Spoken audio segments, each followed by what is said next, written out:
The Battle Pass is a very common system in games nowadays, with most games offering the chance for players to pay an upfront fee and earn loads of rewards just from playing the game.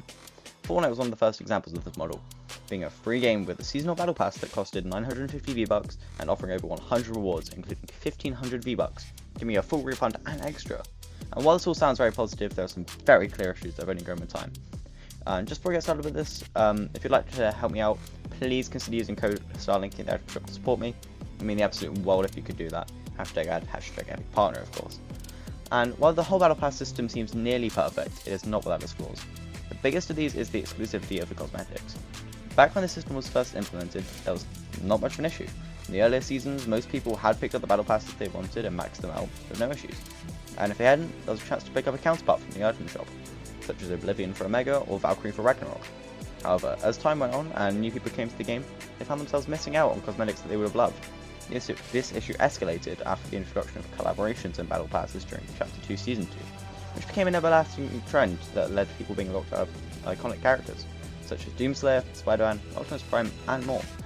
And for storyline fanatics, they will find that key characters such as the Visitor and the Scientist are from all Battle Passes, and therefore will be unable to obtain them by the time they become relevant years later.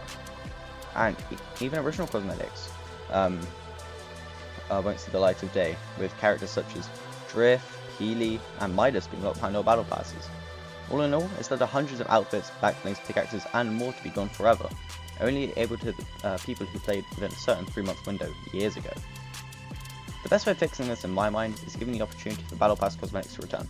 Now, I know that from a legal point of view this may not be possible due to them advertising their rewards as exclusive previously. However, my idea is purely a hypothetical one that does not factor for that, however would fix the issue at hand. I propose letting Battle Pass cosmetics return after a year for full price in the item shop.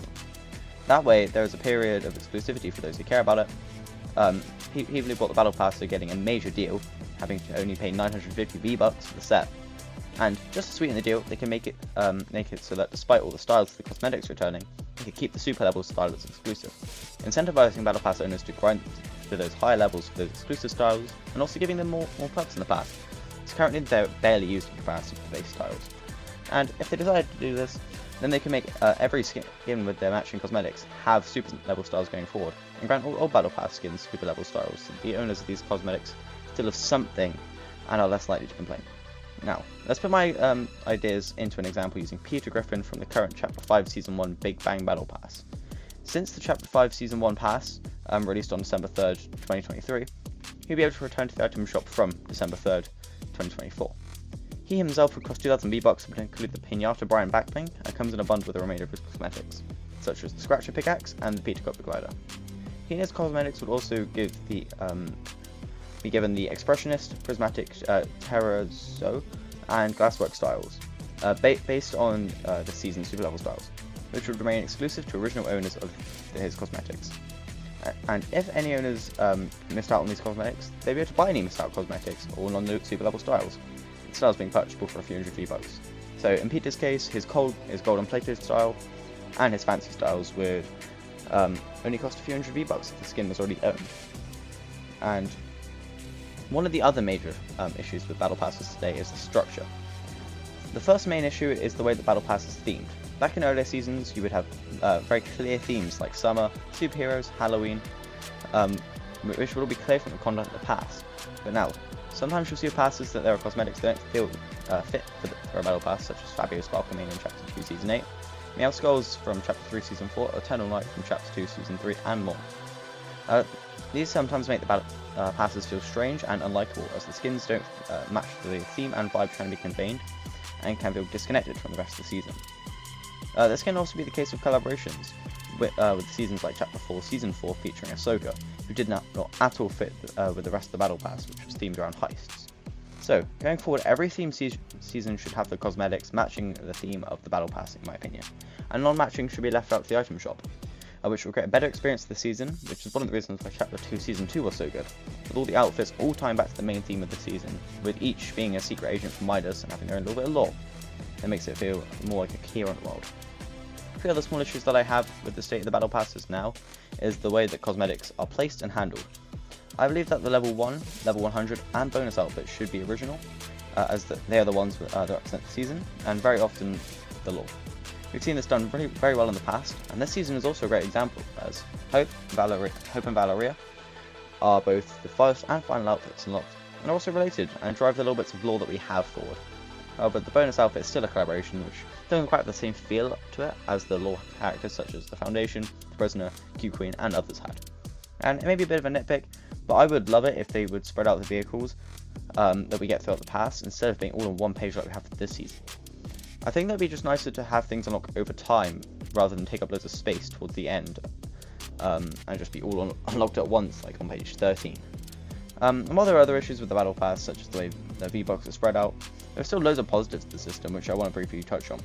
The pass being so cheap and giving the chance to players who don't want to invest lots of money into the game is so great, and it certainly helps people to get lots of cool cosmetics with very low prices. In addition, coming with more V-Bucks than what you'd spend on it is amazing, as it allows players to have enough to buy every pass for one purchase and buy the occasional item from the shop if they're unable to buy more V-Bucks. It also helps keep people motivated, as personally, I find myself playing the game a lot more when I've got something to grind, and the game would not be the same if there was nothing to kind of feel like you're earning. But in conclusion, the Battle Pass system is amazing, and it's to credit for a lot of the game's popularity and revenue in my opinion. It is one of the best things that a free-to-play game can do. However, there are a lot of flaws that can be fixed very easily to better future-proof it for newer players and crack down on account selling, which is another major issue that's associated with Fortnite at this current time. That being said, if you enjoyed the video at all, please drop a like and subscribe. I'm aiming to reach 1,000 subscribers by the end of 2024, and each and every one of you supporting helps so much and means so much to me. I want to grow this channel into a thriving community, and with the help of you guys, I can make that dream a reality. If you'd like to get involved, make sure to follow me on Twitter at Starlink89_YT, and join the Discord, link in the description. So big shout out to Bots Kilo, All You Don't Care, Warhammer 2007, Karma, Harper Goes Uwu, Tesco, Solar, Sap Slice, Jovic, Bullenabs, and Laka, and also everyone else who's used my code recently. It means so much to me that I can promote this stuff at the end of the videos, and if you want to shout out in a future video, send me briefly making a purchase with code Starlink80 with code Starlink on any platform, and you'll receive a shout out in a future video. #ad, of course. And as always, thank you guys for watching today's video. Hope you enjoy the rest of your day, and keep it fresh.